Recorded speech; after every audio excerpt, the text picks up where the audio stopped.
I am so nervously excited for this first impression. Y'all, when I was thinking about how I wanted to open this, I'm like, man, I just want to be like, should we open up with prayer today? Because I'm really nervous about a certain volume that I read and gonna share my thoughts on.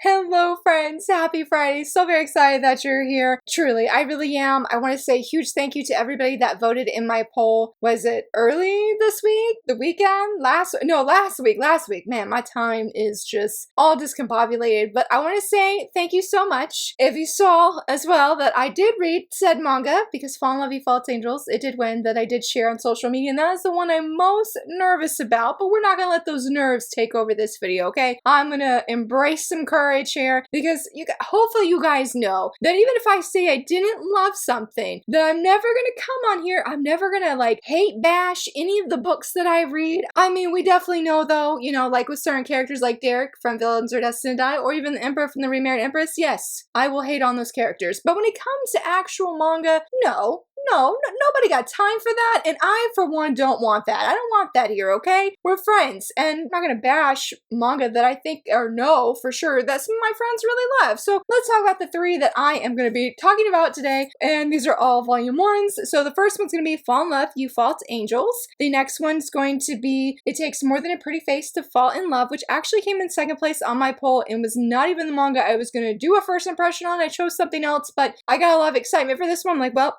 let's just go ahead and do it. And for the last one is A Star Brighter Than the Sun. All three of these, I feel like, myself included, we have been so excited for these. I felt like all of them were a very big deal, and I'm excited to talk about them, though I'm going to talk about them in the order I read them. So the first one we're talking about is Fall in Love, You False Angels. It is a shoujo romance. All these are shoujo romances, but it's a shoujo romance, and it's about these two leads here. Specifically, though, about our female lead, Otogi. She is the school's Madonna, the angel heartthrob, and everybody's obsessed with her. She acts so nice. She looks so nice. She seems to have it all put together. And she is one of the, I think she's like the vice class president or one of the class presidents. And her class president, hopefully I'm getting their designated roles correct here, because I know they work together for sure. But his name is Toki. And also he is like perfection. Everybody loves him. He doesn't seem to have a bad bone in his body. But one day they sort of confront a teacher about something, and both of them see their real selves. Like they share it with the other person, and both of them find out that neither one of them are who they appear to be in this school where everybody thinks they are perfection and can do no wrong, because they just don't seem to do any wrong. But that honestly couldn't be further from the truth, which I do think is a fun kind of title of Fall in Love, You False Angels, because it really does work, where they can come across very angelic-like when they are definitely not. And I don't mean that like as a bash to them or that they're evil, definitely not saying that, but I don't know, when I think about it in like its context, I'm like, that is a really fun title. So what did I think about this? Honestly, I'm gonna come and say, I feel like it's gonna be a disappointment to what I'm gonna tell people, and I sincerely apologize to anybody who's very disappointed I didn't love this. I felt it was okay. I feel like that's a bad thing, that I can't say, well, I did like it, or I didn't like it at all. Because some people mentioned when I had, and everybody was so kind, bless everybody's hearts for being so kind to my nervous little heart. Thank you, everybody, truly. Because, yeah, I was so worried. Thank you very much for just the kind words and the encouragement. And a few people were like, well, if you disliked it, and they would, you know, explain their point. And I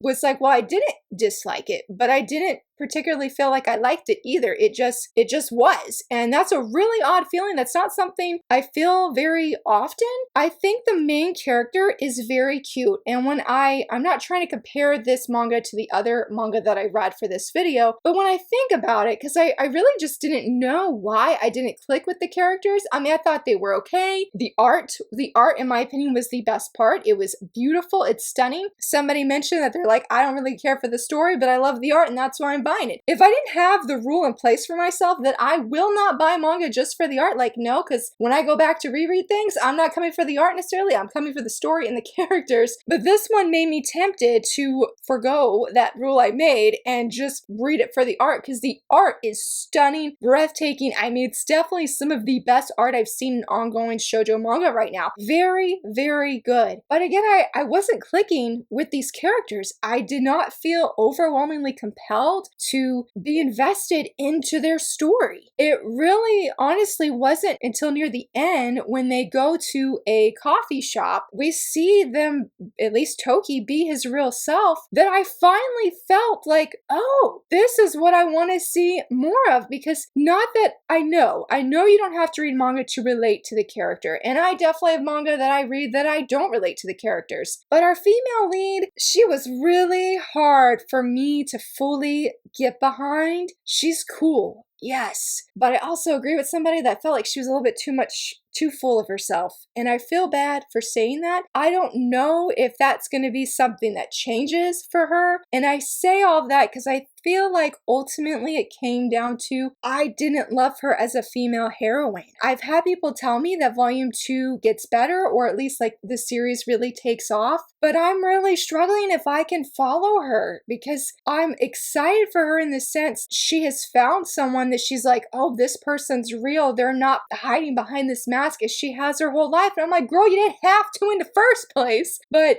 I struggled really hard with that. And going back to the coffee shop, honestly was at that moment that I was like, can we just ditch the romance and just focus on them being friends and them really coming out, so to speak, as their real selves? Like, yes, let's do it. Let's fully back this. I was so on board for that. But this is a shoujo romance. But I did not feel compelled where I wanted to see these leads together. Are they very nice looking? Do they make a very nice looking couple? Yes and yes. Don't get me wrong. I fully stand behind that. They are very attractive young people that look even cooler when they're together. But I just wasn't finding myself of like, that's what I want them to do. That I didn't want them to romantically get involved. And what a weird thing to say. So like, romance lover, not even in just the shoujo demographic, but just in general. I love romance. But this is a time I really feel like I would rather much they lean into that friendship vibes than the romantic vibes. I really don't know if I'm going to read volume 2.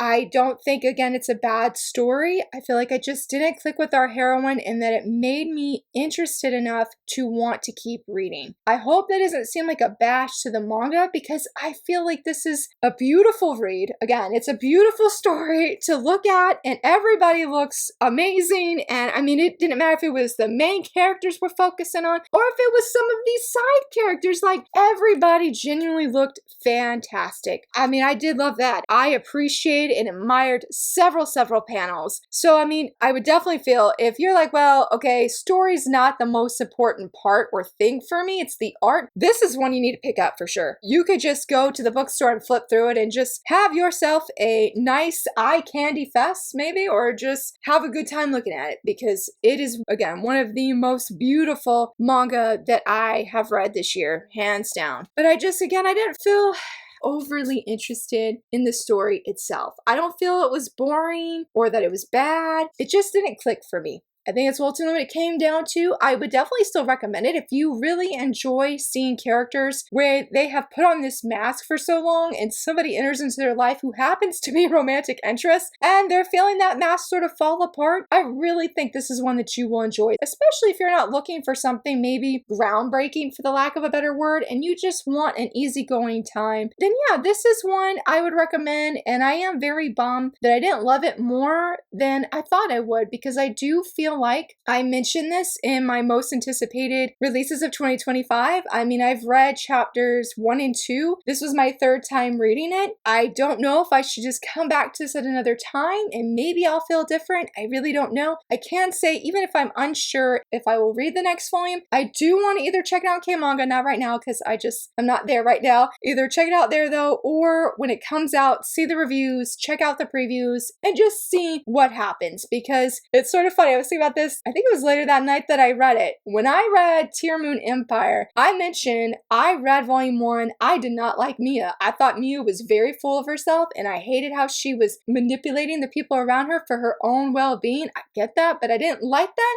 Came back to that manga, a year later, and I have loved Tear Moon Empire ever since. It is one manga I'm always very excited for a new release. So have hope, friends. If you were like, man, I want you to read more, there's always a chance I will come back I'm a firm believer coming back to things and trying it with fresh eyes, because some series I've really loved, now that's exactly what happened. I gave it a second chance. So I am a firm believer of that. This isn't one that I'm gonna like drop forever and never look at again. Definitely don't feel that. I just say, who knows what will happen in the future, and hopefully then my mind will be different and I'll change my feelings. For this next one, I have been so excited to read this, and that is It Takes More Than a Pretty Face to Fall in Love. I'm very confident. I gushed how excited I was when we got this physically licensed. I had read some of it on Comic Key since it was available digitally in English at the time before 7 Seas printed it, and I had loved it, but I had only read a little bit of it, and I even did, it was so cool, I did a flip through of a like mini art book of this, hoping that it would somehow bring more attention to this manga. And then sure enough, like what, 2-3 weeks later, we got the license, and I will say this was everything I was hoping for and more. It is about our young female lead here. Her name is Sana, and she is pretty much obsessed with hot men, with hot guys. That is sort of what keeps her going on a daily basis. It revives her heart, and she finds out that at this school, I think it was like Miwa High School, that this guy here, his name is Kanata,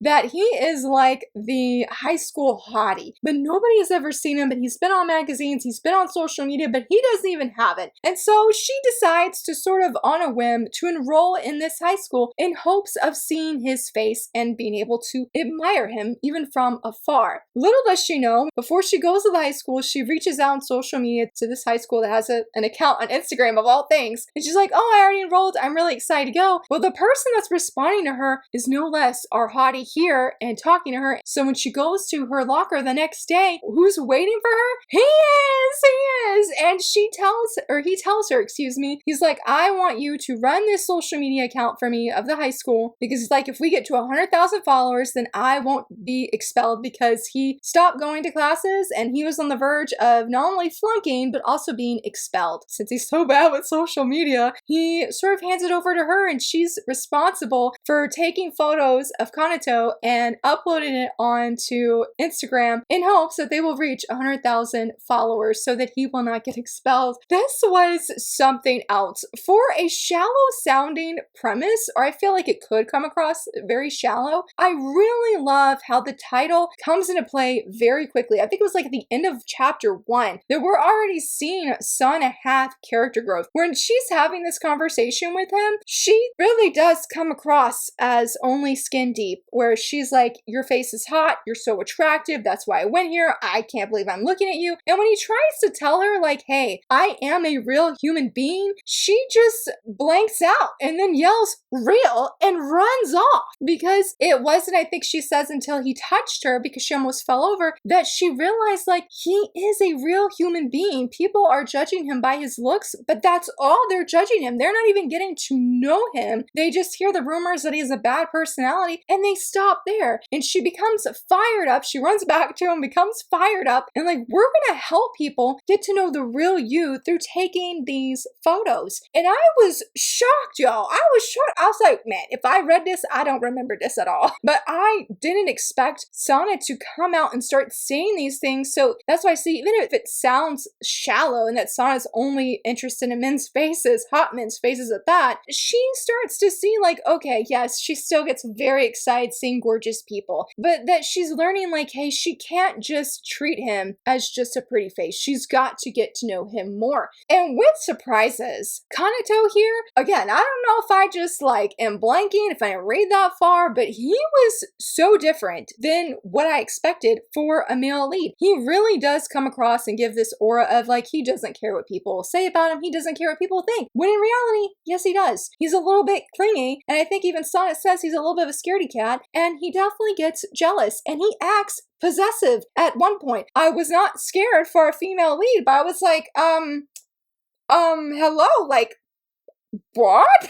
Like, I was genuinely really shocked and surprised. And I'm like, he's so much different than just this pretty face and never really expresses his emotions. But there's a few places he does. Like, when he smiles that one time, I was like, my heart just skipped a beat. He looked so cute and so adorable. And I just was like, wow, he's very assertive. I was really shocked. I feel like this manga is a little bit fast-paced. And with the development of things, I feel like it's already been established, like, like they are going to be entering into a relationship at some point. We low-key, I feel like, had a confession near the end. And I love Sana because she's really, I love the struggles that she's having is because since she has been obsessed with hot men and she scrolls on social media and she's like, I can see as many people as I want, she's really struggling where she's like, okay, when I saw Kaneto, it was just me looking at his hotness. But she's like, now I think I'm starting to feel attracted to him. And she's like, but wait, am I just attracted to him because he's hot? Or am I attracted to him because I genuinely like him? So I feel like she's having this a little bit of a dilemma and working through her feelings of, are these feelings legit? Or is it just because she's physically attracted to him? I was like, y'all, that is great. That's some good stuff. Like there was one time she's asking herself, she's like, wow, he looks pretty hot. And then she's questioning, is there a difference between being hot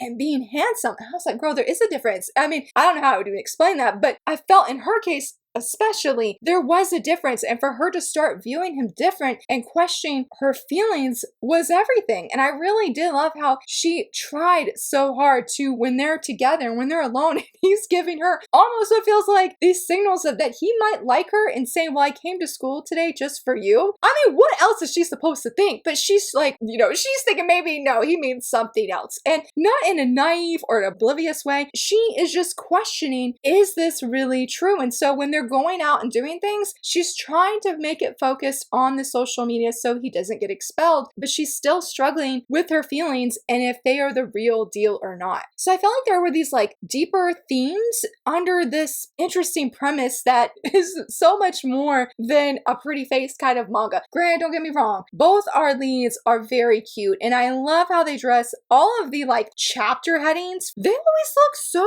great and I'm just like, this is amazing, this is wonderful. And it, honestly, let me just say one thing that was really weird that I had to get used to is I feel like with most shoujo high school manga, they wear uniforms. And in this school, they don't wear uniforms, y'all. They don't wear uniforms. And I was like, this is really weird. I was like, this is a thing? This is a thing? Because in both of the other manga that I read, they did wear school uniforms. It was very interesting to me. I know that's like a small thing, but I was like, man, they are going to school and they are looking cute in their normal every outfit. Because, you know, I feel like it's a thing. You know, it's a special thing in shoujo. They wear their uniforms at school and then, you know, when they go out, they're like, oh my goodness, I'm going to see X person in their everyday clothes. But we didn't quite have that same thing because they wear their everyday clothes every day. Granted, don't get me wrong though. Don't get me wrong. I feel like Kaneto really turned up the heat when he came and they met. I'm like, he is just way too cute and she didn't know what to do with herself. That was a really fun scene, by the way. And so I feel like despite the one scene where he did come across very possessive, again, I wasn't worried for a female lead though, and I'm so glad that he actually did apologize for sort of scaring, I wouldn't say sort of, that he did scare Sana. And she's like, oh my goodness, you know, that wasn't you. I was like, man, I love seeing when men apologize, young men or older men. Like, it was just really great because I feel like they see like, oh, I did something to hurt her or I scared her in this case, and really making that known, even if it was in a smaller kind of way. But I say all that anyway because he's so respectful of her. Like, I really love at the end when something almost happens. I can't tell you because it'd be spoilers, and I definitely can't show you because it'd be spoilers. And she's like, you know, I feel like he's sort of lecturing me right now, but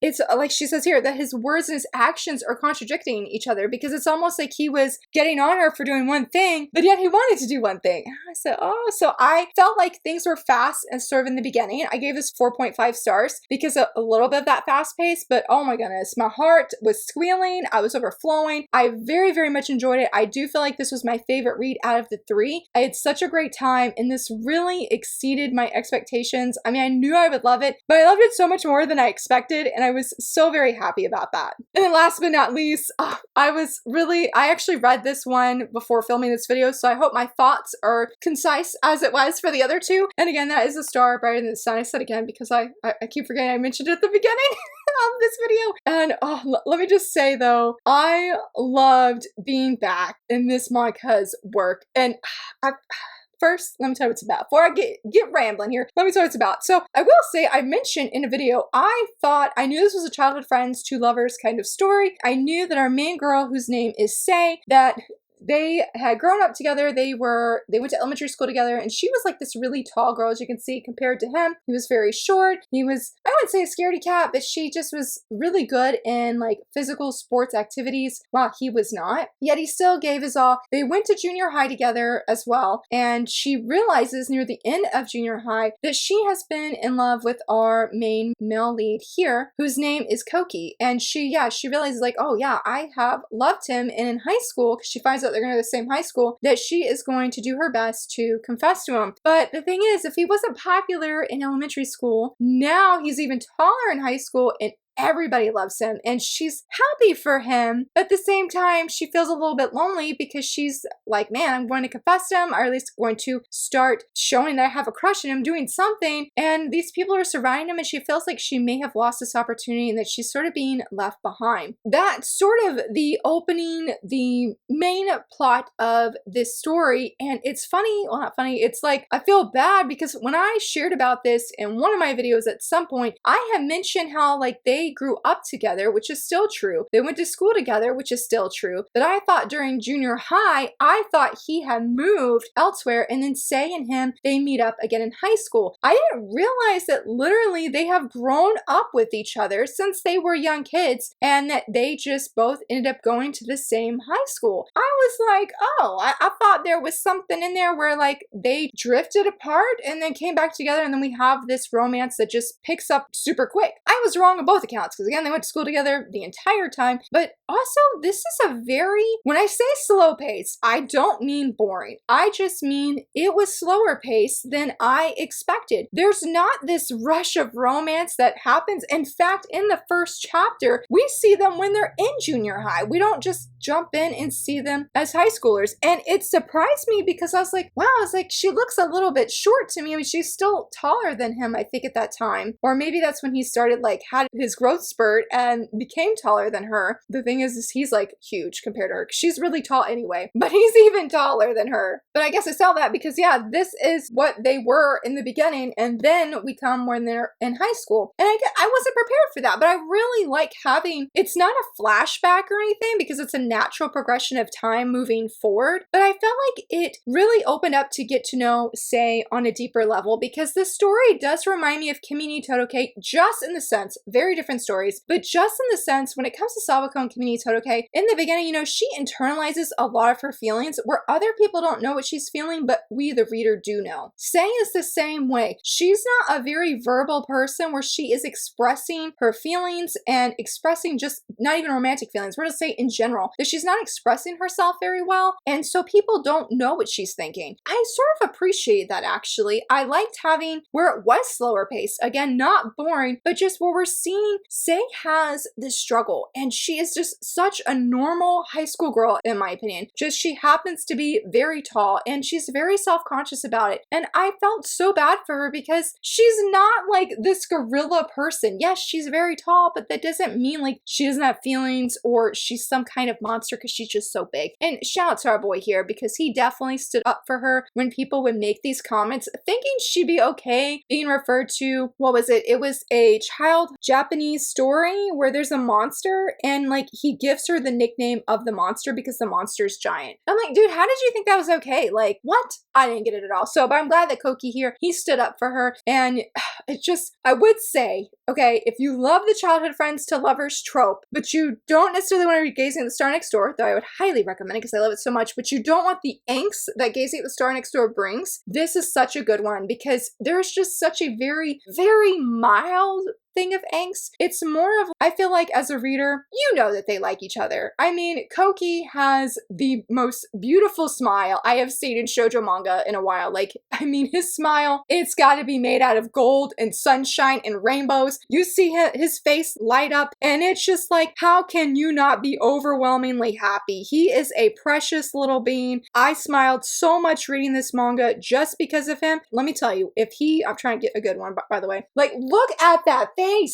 He is so cute. He is a precious little being that must be protected because anytime he smiled, I mean, I was just feeling my face light up. Oh, where's it at? Right here, right here. Sorry, right here. And if he had any blushing going on, oh my goodness, my heart was just done. I felt so happy reading this again just because of him, because he's so sweet. And he got some cool moments like when he was playing soccer here. Super cool. Very, very cool. But man, when he smiles, I mean, I could not get enough of it. And that's where I felt bad a little bit because, you know, I'm saying with Fall in Love You False Angels that the art's stunning, the art's incredible, that I would buy it, the manga, just for the art. But I'm saying I won't do that. But man, I come into this series and I love the story, don't get me wrong. But there was something about Sensei's art that I just felt so nostalgic. And I was like, I'm so happy to be in Sensei's world in another series because I've read all of her works that we have in English, and I would recommend all of them. She's written a high school debut, My Love Story, and The Secret of Friendship. I have reviews of all three if you're interested in them because I love her work and I knew I was going to love this, but I just didn't expect for the art to hit me quite so profoundly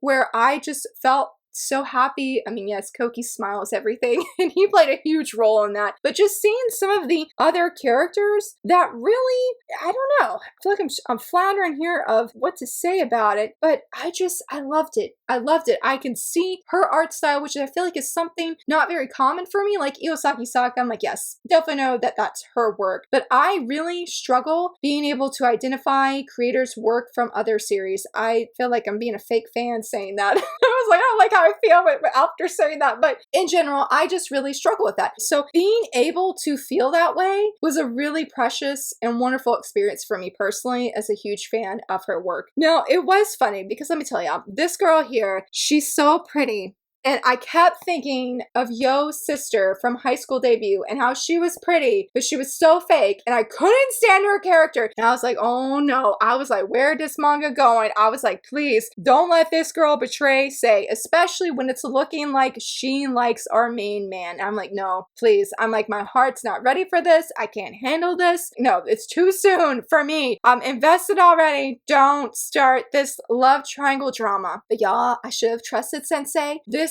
read is one of the most wholesome stories. I loved it so much. And if you're looking for some pure, clean fiction, right now, for volume 1, it is definitely it. It was so adorable, so very precious. Yeah, I shouldn't have doubted her because the two friends she makes, they're very, very different, like completely different kind of people. Honestly, the whole trio of them is very different, but they loved Sei and they cheered for her. And when the friend finds out that Sei actually really does like Koki, she backs off immediately. I'm like, she backed off? Like, what? Like, I was so surprised. Like, I mean, literally, I was on guard against this girl for almost the entire volume. It wasn't until probably the last chapter of this that I finally was like, okay, she's good. I don't need to stress. I don't need to worry. And I love how, like, that girl's like all for the girl talk, all for the gossip, while the other girl's like, oh, I don't like talking about this. Some people don't want to talk about this. And when there could be potential drama just in the trio of friends here, of these girls, they're like, hey, if you have doubts about what Koki told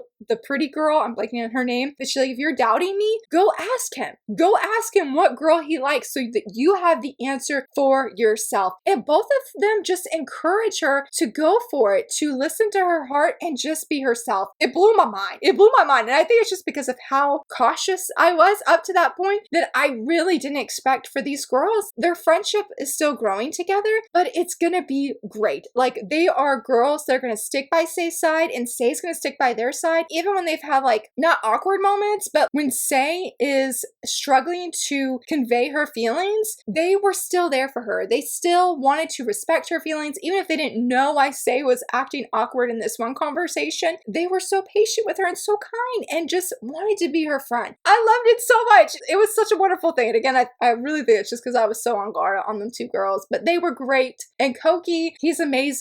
He is a precious little being. At the end though, it's so obvious. I mean, I know when you're in high school, it doesn't seem obvious, like when somebody you like likes you back, like you may not see the signs, but as a reader, as an adult reader reading this story, the signs are there. And I'm like, Sei, I feel like when volume 2 opens up, you're really gonna be doubting and struggling. You mean the words you tell him at the end of this volume, but girl, if only you knew, them words are no doubt, they are about you. There's nobody else. There can be nobody else, girl, but she don't know. And I'm just like, if I could just be a reader who just teleports into the manga and be like, girl, don't worry, you're the one. Even if you doubt my words right now, just know you are the one. That'd be great. That would do my heart a lot of good, because it was like bittersweet. I don't even think bittersweet's the right word, but like you're seeing Koki say, yeah, I do love this girl and I'll never be up to her level and blah, blah, blah things. And you can't even see Sei's face until the end, but you know inside Sei's heart is breaking apart. And she's like, I hope that they will like you too. And I'm just like, Sei, girl, you do. Like, the pains of being a reader and just knowing things. You know what I mean? And so that is exactly what happened. So I'm hoping that it doesn't get more angsty or anything. And there's another scene. Look at him. This is actually the scene that Viz Media shared on their social media. And I was like, this manga is for me. It is for me. And it was. I loved it so much. I'm so excited for the next volume. It was wonderful. I look forward to coming back to it. I will say it's not as funny as her other series. The Secret Friendship isn't overly funny, but like my love story is definitely hilarious. And even High School Debut is extremely funny. And this one doesn't have quite that humor touch that I feel like at least I have been used to. I mean, there's definitely humor in there, but it's more of a, I'm gonna say thought-provoking kind of read. I don't feel like that's the right word though. It's just a steady journey where as a reader, you are with this girl and you are seeing her, hopefully her love coming to fruition and her feelings being returned at some point. Again, it gives me those Kimi Todake vibes. I don't think this one's gonna be quite as slow as it was for Sawako and her love story where it took 10 volumes to see stuff happens. I don't think it's gonna be quite the same as here. And I don't think miscommunication is gonna be something quite as explored, because I feel like that's just a special thing that Kimi Todake is exploring purposely, because how else is Sawako gonna get to where she was? Sorry, I know I'm yapping about Kimi Todake, but I love it. Do have a review on it if you're interested in it. But I'm